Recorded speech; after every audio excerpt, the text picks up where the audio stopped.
Oi gente, sejam bem-vindos ao meu canal. Se você é novo por aqui, eu costumo falar sobre casos criminais reais nas quartas. E em alguns domingos eu falo sobre mitos e lendas enquanto eu maquio ou outras histórias. Então, se você gosta desse tipo de conteúdo, não se esqueça de se inscrever e deixar seu like, de preferência no comecinho do vídeo, porque isso me ajuda e me ajuda muito, de verdade. E se você tem uma sugestão de casos criminais, mitos, lendas ou basicamente qualquer tipo de história, é só comentar aqui embaixo que eu anoto tudo e tento trazer o mais rápido possível. E caso você também tenha alguma história real de algum caso criminal que aconteceu com você, com a sua família ou até mesmo na sua cidade, ou quem sabe um evento mais paranormal, do jeito que a gente tanto ama, é só enviar por e-mail ddmeanoitestories@gmail.com, porque quem sabe a sua história pode ser contada no nosso próximo episódio, depois da meia-noite. Não se esqueça de se tornar um membro do canal e participar oficialmente da tropa. Mas eu já tô falando demais, então chega de blá blá e vamos pro caso de hoje.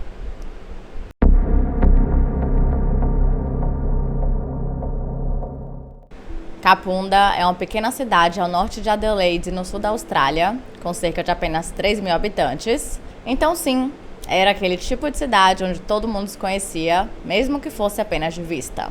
Inicialmente, Kapunda era conhecida pela sua mineração de metal, mas com o tempo passou a ser mais turística por conta da região vinícola perto de Barossa Valley. E hoje em dia, a cidade tem se desenvolvido residencial e industrialmente, mas mesmo assim ainda tem todo aquele ar de cidade pequena, mais desconstruída, onde residentes prezam muito pela paz e pela tranquilidade de uma cidade rural.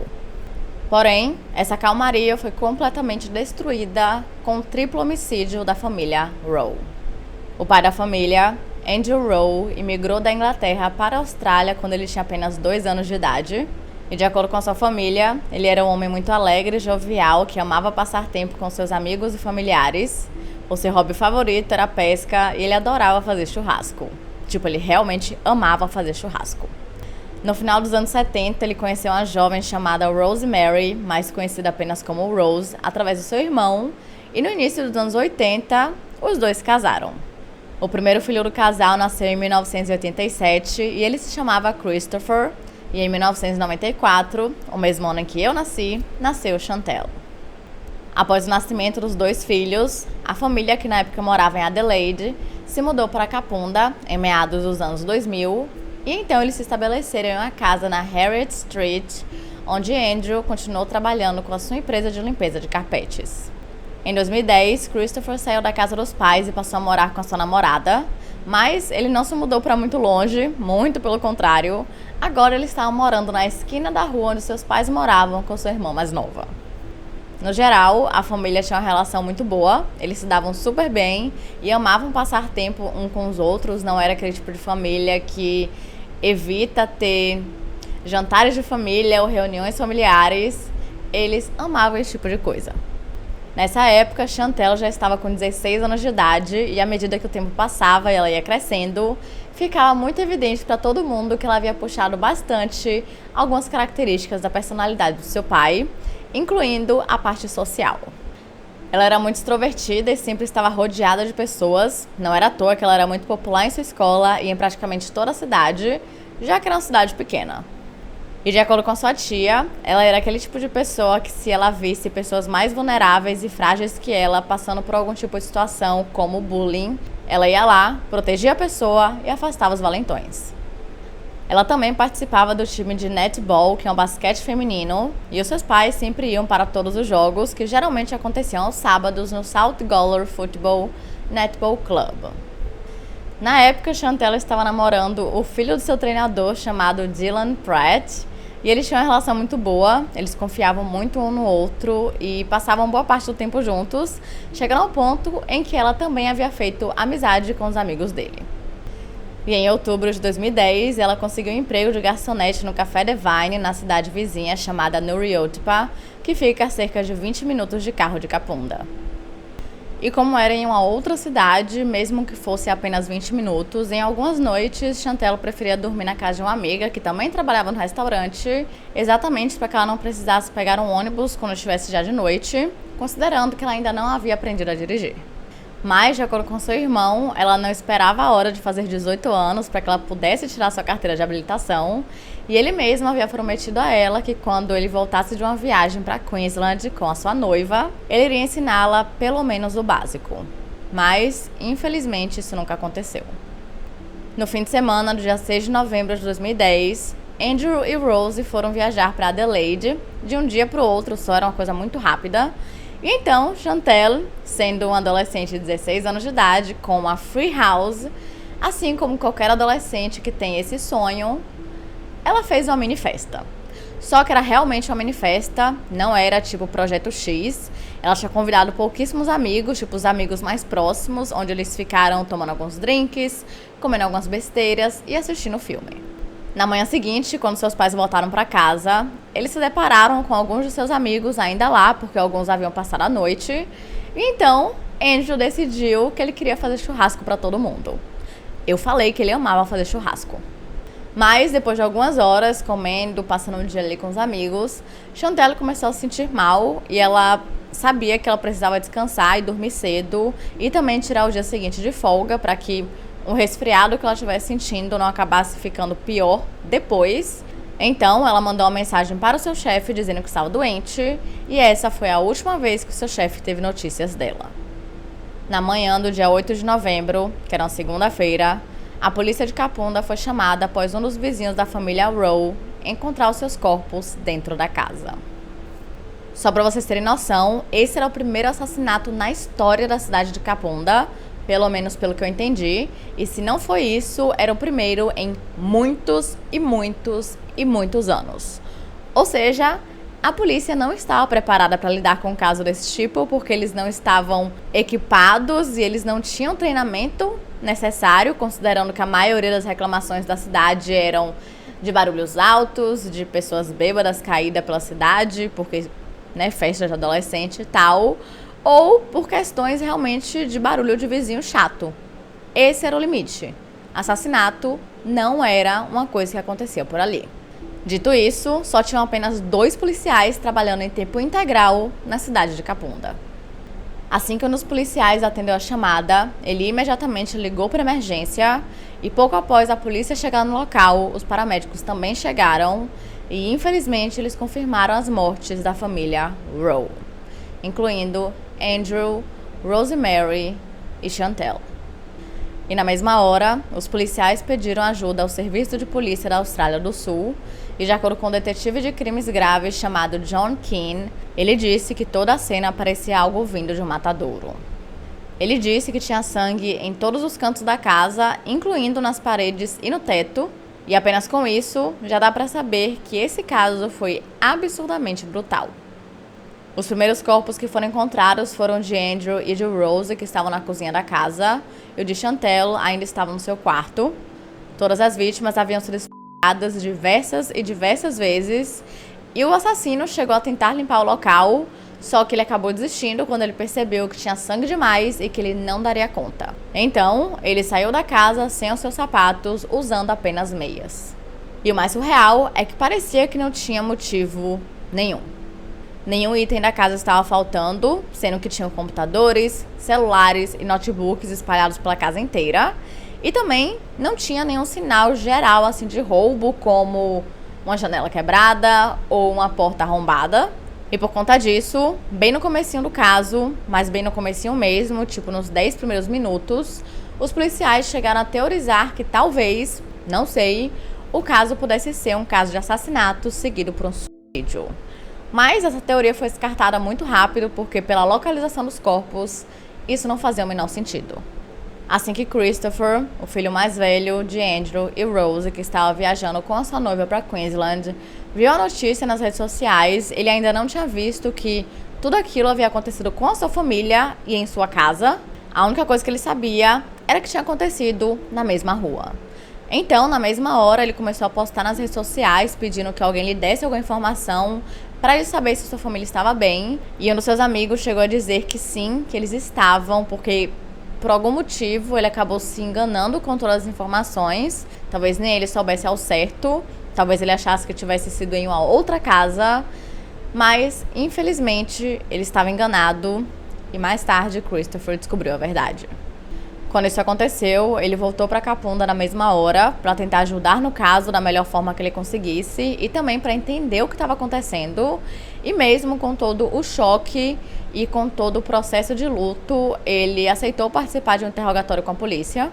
E quando perguntado se ele sabia de alguém que pudesse querer fazer mal à sua família, ele disse que não fazia ideia de quem pudesse ser, porque eles tinham uma relação ótima com todo mundo da comunidade, tanto que eles o ajudaram muito em todo o seu processo de luto. Esse caso acabou se tornando um caso bem grande na Austrália naquela época, principalmente porque tinha acontecido em uma cidade tão pequena e em uma cidade onde esse tipo de crime nunca havia acontecido. E depois disso, todos os moradores começaram a entrar em completo pânico porque uma família inteira havia sido massacrada dentro de sua própria casa e eles não sabiam quem era o responsável, ou seja, poderia ser um serial killer tranquilamente e qualquer um poderia ser a próxima vítima. A partir disso, todo mundo começou a trancar as suas portas, porque geralmente em cidades pequenas assim as pessoas têm o costume de não trancarem, pelo menos antigamente. Acho que hoje em dia talvez não tenha mais tanto assim esse costume, porque a gente tem medo, né? Tem muita gente doida nesse mundo. Muita mesmo. Algumas lojas também fecharam suas portas e a escola secundária local estava tentando fazer de tudo para apoiar os amigos de Chantel, que também estavam tendo que lidar com o luto. E a polícia estava com medo de que esse caso fosse um crime aleatório, porque se esse fosse o caso, encontrar o assassino seria muito difícil. E uma coisa que acontece em praticamente todos os casos onde famílias são massacradas dessa forma, alguns rumores começaram a ser divulgados. Algumas pessoas passaram a dizer que Andrew participava de uma gangue de motoqueiros apenas pelo fato de que ele tinha uma moto, e caso esse fosse o caso, o assassinato poderia estar relacionado a substâncias ilícitas, mas a sua moto era apenas isso, apenas um hobby. Ele gostava de passar o dia dirigindo pela cidade e pelas cidades ao redor, apenas para relaxar a cabeça, se divertir um pouco, nada demais, e definitivamente ele não participava de uma gangue. Outro rumor que começou a ser espalhado era de que Chantel estava grávida e que, de alguma forma, esse poderia ser o motivo dos assassinatos. E acreditem ou não, os jornais começaram a publicar esse rumor como se fosse verdadeiro, sem ao menos se derem o trabalho de checar a informação. Porque se eles tivessem se dado a esse pequeno trabalho, eles descobririam que ela não estava grávida coisíssima nenhuma, e isso foi revelado após a necrópsia ser feita. Com todas as informações que a polícia vinha recebendo nos últimos dias, eles começaram a ir de porta em porta na casa dos vizinhos para ver se, conversando com eles conseguiriam alguma informação que fosse relevante para o caso, porque apesar de estarem recebendo bastante informações, a grande maioria era rumor, boato, ou seja, mentira.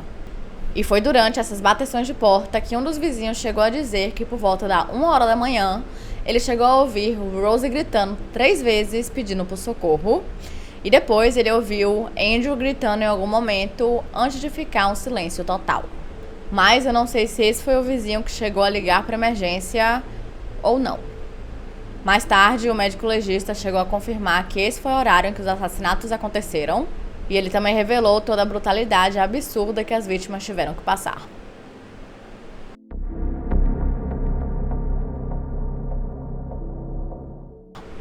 No total, Andrew recebeu 29 facadas, enquanto Rose recebeu 50, o que é uma quantidade absurda. E tudo foi feito com tanto ódio que a ponta da faca ficou alojada no crânio de Andrew e uma outra parte foi encontrada no crânio de Rose. Devido ao ângulo em que os ferimentos de Rose estavam, dava para saber que em um certo momento ela tentou rastejar para longe do seu agressor e ele continuou atacando mesmo assim. Já Chantel foi atingida 33 vezes e ela também foi abusada sexualmente. Mas não dava para saber se isso tinha acontecido enquanto ela estava viva ou não. Mas, por conta disso, foi encontrado sêmen no local, acredito eu que no corpo de Chantel, porém, essa informação não foi liberada para o público, ela foi mantida em sigilo, exatamente para que mais tarde isso não prejudicasse a investigação. Mas os detetives pediram que o público começasse a perceber ali as pessoas ao redor, perceber se alguém estava agindo de uma forma esquisita e suspeita após os crimes, e que sim, caso eles tivessem alguma pessoa em mente, eles entrassem em contato com a polícia o mais rápido possível. Pouco tempo depois, uma denúncia anônima foi feita ao Crime Stoppers e a pessoa chegou a dizer que um amigo seu chegou a postar no Facebook que havia cometido uma coisa terrível e que não sabia se conseguiria viver consigo mesmo. E para piorar, para ficar ainda mais suspeito, essa pessoa morava perto da família Rowe. Ou seja, rapidamente ele foi levado para interrogatório. Durante todo o interrogatório, ele parecia bem confuso com toda a situação, mas ele se manteve calmo. Ele disse que mal conhecia a família e que não tinha nada a ver com o triplo homicídio. E quando questionado sobre a postagem no Facebook, ele disse que aquilo era por conta de uma disputa doméstica que ele estava tendo e que era apenas isso, nada demais. E então, como os policiais não encontraram nada sobre ele, nenhuma evidência que realmente o ligasse ao crime, ele acabou sendo descartado como suspeito. Mas depois disso, nenhuma informação nova surgiu, então os detetives começaram a olhar todo o cronograma e tudo o que havia acontecido com a família naquela semana, na semana anterior ao assassinato, para ver se eles encontravam ali alguma coisa esquisita que levasse ao assassino ou que pelo menos levasse a um motivo. E primeiro eles começaram pelo namorado de Chantel, Dylan, mas eles não encontraram absolutamente nada. Os dois tinham um relacionamento perfeito, muito saudável, e eles confiavam um no outro perfeitamente. E além disso, ele era completamente amado pelos pais de Chantel, então ele não tinha motivo nenhum para cometer tal crime, e depois de um tempo ele também foi descartado como suspeito. Em seguida, os investigadores olharam o local onde Chantel estava trabalhando, só que ela estava trabalhando lá apenas uma semana e não tinha nenhum problema com ninguém do restaurante ou com nenhum dos clientes. E a mesma coisa para Andrew e Rose. Nada foi encontrado. E por fim, os detetives conversaram com os amigos de Chantel que haviam ido para sua casa naquele fim de semana, no fim de semana no dia 6 de novembro, incluindo Dylan, que deu uma lista completa com todo mundo que havia ido, que não era muita gente, como eu falei, era uma coisa pequena. E após conversarem com esses amigos, todo mundo cooperou muito, eles até deram acesso às redes sociais deles para que os detetives conseguissem olhar melhor, ver como funcionava a dinâmica do grupo e como eles eram basicamente. De acordo com o que Dylan havia dito, os investigadores sabiam que ele havia enviado uma mensagem para Chantel assim que ele acordou, às 5h30 da manhã do dia 8 de agosto, onde ele perguntava se ela estava se sentindo melhor, considerando que ela tinha passado mal na noite anterior, mas ele nunca recebeu uma resposta. Porém, de acordo com os registros do celular de Chantel, dava para saber que uma mensagem chegou a ser enviada para ele, porém, como ela estava sem crédito no celular, a mensagem não foi enviada. Só tem um pequeno problema. A esse ponto, toda a família Rowe já havia sido assassinada. Ou seja, o próprio assassino pegou seu celular e respondeu para Dylan como uma forma de tentar despistá-lo, e só não funcionou porque ele não recebeu a mensagem. E mais, enquanto vasculhavam a cena do crime, os detetives também encontraram o notebook de Chantel e perceberam que alguém, o assassino, havia tentado logar no computador, só que errou a senha. No teclado tinha até alguma amostra de sangue, só que não era o suficiente para que aquela amostra, que era muito pequena, fosse levada para análise. E além disso, também foi encontrada uma impressão digital na parte de trás da porta dela, só que na época também não serviu para muita coisa, porque eles não tinham com o que comparar. Pelo menos não naquela época. Mas as coisas iriam mudar muito em breve. Apenas 5 dias após os assassinatos, o médico legista conseguiu criar um perfil de DNA com o sêmen encontrado, que não pertencia ao namorado dela e ninguém que estava no banco de dados da polícia. Porém, lembrando que eles moravam em uma cidade muito pequena, ou seja, essa não seria uma tarefa impossível e pelo menos eles tinham alguma coisa concreta contra alguém. Então, novamente, os detetives foram até as casas dos amigos e conhecidos de Chantel e pediram que eles dessem a amostra de DNA e também dessem a impressão digital deles para que eles pudessem fazer um comparativo e, quem sabe, encontrar o assassino. E foi durante uma dessas visitas que eles pediram a mesma coisa para um outro amigo de Chantel chamado Jason e, do nada, ele começou a dizer que ele tinha álibi, que ele não tinha namorada e que ele não havia sido convidado para a mini festa. Então, assim, suspeito. Obviamente, os detetives acharam isso tudo muito esquisito, porque eles não estavam interrogando, eles só queriam a amostra de DNA. Então, da forma mais aleatória possível, ele começar a jogar todas essas informações que eles estavam 100% nem aí, realmente era muito suspeito. Enquanto tirava as impressões digitais de Jason, os policiais perceberam que ele tinha vários cortes profundos em suas mãos e em seus braços, que batiam com os ferimentos que o assassino da família Rowe teria. Quando questionado sobre isso, Jason disse que tinha caído da bicicleta. Como os investigadores não tinham nada contra ele e ele parecia estar cooperando bastante, eles não tinham motivo para não acreditar na história que ele estava dizendo. Porém, os resultados dos testes de DNA voltaram e eles mostravam uma história completamente diferente. Acontece que a amostra de DNA de Jason, que estava com 18 anos de idade na época, bateu perfeitamente com a amostra do sêmen encontrado na cena do crime.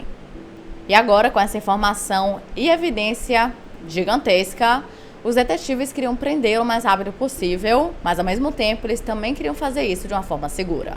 Eles não queriam prendê-lo em casa porque eles tinham medo que acontecesse algum tipo de confronto e a sua família acabasse se machucando no processo. E eles também não queriam prendê-lo no trabalho para que não tivesse chance de ele conseguir fugir.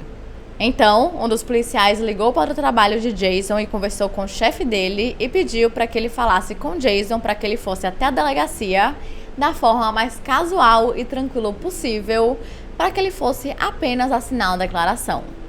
Então ele foi e foi preso. No começo, obviamente, ele negou tudo, disse que mal conhecia Chantel, só que depois a sua mãe entrou e conversou com ele e implorou que ele contasse toda a verdade. E só então que Jason admitiu que sim, que ele a conhecia e que ele a conhecia muito bem. De acordo com ele, ele já havia ido para a casa da família Rowe mais de 50 vezes e ele acompanhava Chantel todos os dias da escola para casa e mais. Ele alegou que ele havia tido uma relação física consensual com ela, o que nós sabemos que é uma mentira e que de forma nenhuma havia sido consensual. No mesmo interrogatório, eventualmente ele chegou a dizer onde ele havia descartado as roupas que ele havia usado naquela noite e também onde ele havia descartado a arma do crime, ou as armas dos crimes. As suas roupas realmente foram encontradas, mas quando os detetives foram no local onde ele havia supostamente jogado as armas, elas não estavam em lugar nenhum e Jason disse que provavelmente alguém havia roubado tudo. Só que os detetives nunca acreditaram nisso, eles acreditavam que durante esse tempo todo ele estava mentindo apenas para talvez ganhar tempo. E até hoje, as armas dos crimes nunca foram encontradas. Assim que a notícia de que o assassino da família Rowe era Jason, a cidade ficou em completo choque e ninguém conseguia acreditar que aquele jovem era um assassino brutal. Nunca, em 1 milhão de anos, as pessoas achariam que ele seria capaz de tudo aquilo. Afinal, a cidade o via como o jovem magrinho, tímido e quieto da cidade. Na verdade, todo mundo achava que o assassino seria uma pessoa super alta e forte, ou que pelo menos tivessem 2 pessoas envolvidas, enquanto Jason pesava apenas 52 quilos. Então, vamos falar sobre Jason Alexander Downey. Diferente da grande maioria dos assassinos que cobrimos aqui no canal, Jason não tinha nenhum histórico de violência, nem problemas com o abuso de substâncias ilícitas, e apesar de ter alguns problemas com a mãe, não era nada demais, e ele gostava muito dela e tinha uma boa relação com toda a sua família. Em 2006, aos 14 anos de idade, ele, seu irmão e a sua mãe se mudaram de Kilmarnock, na Escócia, e foram para a Austrália. A única informação que temos do seu pai é que o seu nome não estava na certidão de nascimento de Jason e ele só teve uma figura paterna em sua vida após a sua mãe se casar com seu padrasto australiano. De acordo com todo mundo que o conhecia, ele era um jovem muito desajeitado, mas ao mesmo tempo ele tinha uma confiança assim de milhões, tanto que ele vivia se gabando do quão atlético ele era e do quão popular ele era com as garotas. Spoiler, ele não era nenhum dos dois. Outra coisa que ele mentia era sobre o seu status de relacionamento no seu Facebook, dizia que ele estava namorando, mas ele nunca namorou na vida. E além disso, ele odiava 100% a cidade de Kapunda e não fazia questão de esconder isso de ninguém. Pouco tempo após conhecer Chantel Rowe, ele começou a ficar apaixonado por ela, mesmo que ela fosse a namorada do seu melhor amigo, Dylan, mas Jason não parecia se importar com isso. Na verdade, ele não se importava nem um pouco. E como ele era o amigo de Dylan, Chantel o tratava bem e ela era bem legal com ele, mas era apenas isso. Ela nunca teve nenhum sentimento a mais e apenas o tratava com educação. E tanto ela quanto Dylan sabiam que Jason era interessado nela. E Dylan não ficava preocupado com isso, porque sabia que o que ele tinha com Chantel era algo muito real e que ela nunca o trairia. Na verdade, ele chegava a sentir pena de Jason porque ele não tinha amigo nenhum na cidade. Ninguém gostava dele porque ele era prepotente, se achava demais e era completamente irritante. Só que Dylan meio que virou amigo dele e começou a tomar ali o papel de seu protetor. E até onde todo mundo sabia, o que Jason sentia por Chantel era apenas uma paixãozinha, né? Um crush, uma coisa de boa. Só que não era bem assim. Ele era 100% obcecado por ela. Os detetives chegaram a vasculhar suas redes sociais e viram que Jason vivia mandando mensagens inapropriadas para Chantel. Além disso, ele literalmente a perseguia. Ele sempre estava nos lugares que ela estava, sem que ele fosse chamado, incluindo a casa dela. Ele vivia aparecendo lá, tipo, ficar observando do lado de fora, bem estilo Joe de You. Sabe aquela vibe assim? Era assim que Jason fazia. Lembram que ele falou que ele acompanhava da escola até em casa todos os dias? Então, ela não sabia disso. Ela ia pra casa, ele ia atrás, e era isso. E Dylan não fazia a menor ideia de que tudo isso estava acontecendo. Com certeza, se ele soubesse, ele teria falado alguma coisa. E isso porque Chantel não queria que a amizade dos dois acabasse ou algo do tipo, porque, repito, Jason não tinha mais ninguém. Na noite dos assassinatos, Jason conversou com Dylan e foi nesse momento que ele descobriu que Chantel estava resfriada e não iria trabalhar no dia seguinte. E mais tarde, ele disse para a polícia que esteve na casa da família Rowe para conversar com Dylan, assumindo que ele estava lá. Só que Dylan não estava e ele sabia muito bem disso e é exatamente por conta disso que ele decidiu invadir a casa naquela noite. Porém, ninguém sabe os detalhes de como tudo ocorreu e o motivo do porquê ele fez o que ele fez. Após cometer o triplo homicídio, ele foi para o trabalho e ficou lá como se nada tivesse acontecido. Os seus colegas até perguntaram sobre os seus ferimentos e, assim como ele havia dito para a polícia, ele também disse que apenas havia caído da bicicleta. Mais tarde, quando a notícia dos assassinatos chegou nos noticiários locais, Jason disse que ele precisava tirar o resto do dia de folga porque ele estava muito chocado com tudo aquilo, porque, de acordo com ele e Chantel eram muito amigos e ele não conseguia ter cabeça para passar o resto do dia trabalhando. Mais tarde, ele também foi na casa de Dylan para dizer que sentia muito pela sua perda. E de acordo com Dylan, ele percebeu que Jason estava um pouco diferente naquele dia, porque geralmente ele era muito confiante, estava sempre falando muito alto. E naquele momento ele estava quieto até demais. Só que é aquilo, cada pessoa reage ao luto de forma diferente. E ele achou que aquela fosse a forma que Jason estava lidando com tudo. Lembram também que eu falei pra vocês que Jason disse pra polícia que ele já havia estado na casa da família Rowe mais de 50 vezes? Bom, essa era uma outra mentira. Na verdade, ele só esteve na casa da família uma única vez com Dylan e ele nem chegou a entrar na casa, ele ficou apenas na varanda, né, num quintal. E Andrew e Rose apenas o cumprimentaram de uma forma rápida, mas bem educada. E tipo, foi isso. Ele nunca entrou, ele não sabia como era o layout da casa, o que torna tudo ainda mais bizarro, porque será que em algum outro momento ele chegou a invadir a casa para conhecer como era lá dentro? Eu espero que não. 5 dias após os crimes, uma equipe de filmagem estava mostrando todo o memorial que havia sido criado na frente da casa na Harriet Street, mostrando os presentes que as pessoas haviam colocado ali e as flores. E então, Jason apareceu, né, em frente à câmera, parou ali, colocou algum presente, ficou um tempo ali contemplando, ficando super triste. Não sei se ele fingiu choro, mas sinceramente não duvido. Mostrando pra todo mundo que, meu Deus, ele estava super triste e ele realmente estava de luto. Só que depois ele estava em uma festa de Natal da empresa, sorrindo, se divertindo, brincando, como se nada tivesse acontecido. Sendo que a história que ele estava falando pra todo mundo era que ele era super amigo de Chantel. Jason Downey foi acusado do triplo assassinato e ficou em prisão preventiva por uns anos antes de o caso chegar a julgamento. Ele manteve a sua inocência esse tempo todo e, com isso, as autoridades precisavam construir um caso muito forte contra ele. Enquanto ele estava no centro de detenção, ele chegou a conversar com sua mãe e com seu irmão, dizendo que ele era inocente e que, na verdade, o real assassino era um homem desconhecido que estava usando roupas escuras e carregando uma sacola verde. Mais tarde, ele admitiu que esteve sim na casa da família, mas que ele não era o assassino. Ele disse que foi até lá, encontrou os corpos e foi embora. Não faz o menor sentido.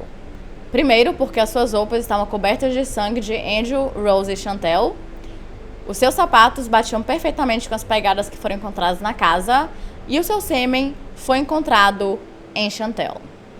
Mas existia ainda mais uma evidência. Quando os investigadores vasculharam a casa após o crime, eles encontraram a câmera digital na bancada da cozinha e quando examinaram as fotos que haviam sido tiradas no domingo durante o churrasco, Chantel estava com um cordão em volta do pescoço que tinha um pendrive pendurado. E mais tarde, o pendrive foi encontrado no quarto de Jason e o cordão no seu carro, sendo que no carro também tinham algumas amostras de sangue de Andrew e Rose. Durante a audiência no tribunal, o seu advogado disse que ele não lembrava de nada, que ele não fazia a menor ideia de o que ele havia feito e como ele havia chegado na casa. E para o choque de todos, ele se declarou culpado de todas as acusações e ele só fez isso para que ele não precisasse enfrentar julgamento. No total, 20 declarações de testemunhas foram lidas e durante todo esse tempo ele não demonstrou nada, nenhum remorso, nem mesmo, sei lá, qualquer coisa, sabe? Tipo, tristeza, uma lágrima aqui no canto do olho, mesmo que fosse por ele mesmo, triste porque ele foi preso por matar uma família inteira. Sei lá, né? Mas ele escreveu uma carta para os membros da família, né? Os que estavam vivos ainda. A todos os amigos e familiares de Chantel, Andrew e Rosemary Rowe. Em primeiro lugar, gostaria de me desculpar por minhas ações recentes em 8 de novembro de 2010. Do fundo do meu coração, sinto muito por minhas ações. Já ouvi muitas pessoas pelo que fiz. Sei que não importa qual seja minha sentença, nunca será o suficiente. Causei tanta dor, não apenas na minha família, mas em muitos outros. Sei que esse pedido de desculpas pode não significar muito para muitas pessoas. Sinto que devo pedir desculpas, pois toda essa situação está me comendo vivo. Eu tinha uma carreira, um carro, amigos e o mais importante, eu tinha minha família. Agora, devido às minhas ações recentes, não tenho nada e por mais que eu odeie fazer isso, mereço tudo e qualquer coisa que vai acontecer comigo. Assumo total responsabilidade por minhas ações. Eu também gostaria de pedir desculpas ao irmão da vítima, Christopher. Não consigo imaginar o que ele estaria sentindo quando ele perdeu as pessoas mais importantes de sua vida. Quero que saiba que se eu pudesse voltar no tempo com os meus erros, eu faria em um instante. Mas infelizmente não posso. Então, mais uma vez, peço sinceras desculpas por minhas ações do fundo do meu coração. Realmente sinto muito. No final, ele recebeu uma sentença de prisão perpétua sem direito à liberdade condicional por 35 anos e ele terá 55 anos de idade quando isso acontecer. E assim, coloquem aqui nos comentários o que vocês acham sobre essa carta. Tenho muitas opiniões, mas deixa abaixo. Apenas raiva e ódio. Após o fim da investigação, a promotoria apresentou uma versão do que eles acreditavam que havia acontecido naquela noite. De acordo com eles, Jason teria tido uma briga com sua mãe, onde ela pediu que ele saísse de casa.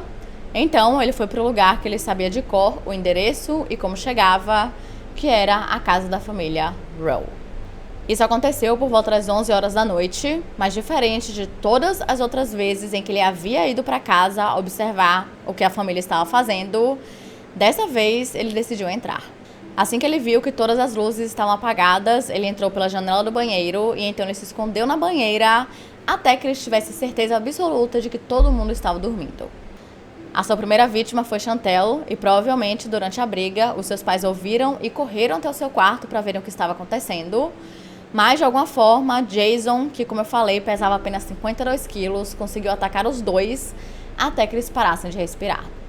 E depois disso, ele voltou a sua atenção para Chantel, que ainda estava viva, mas estava gravemente ferida e escondida debaixo da cama. Após terminar tudo isso, ele chegou a tentar limpar o local, mas não teve sucesso e viu que era praticamente impossível. Então, ele saiu da casa apenas com as meias e foi pro trabalho, e o resto, todos nós já sabemos.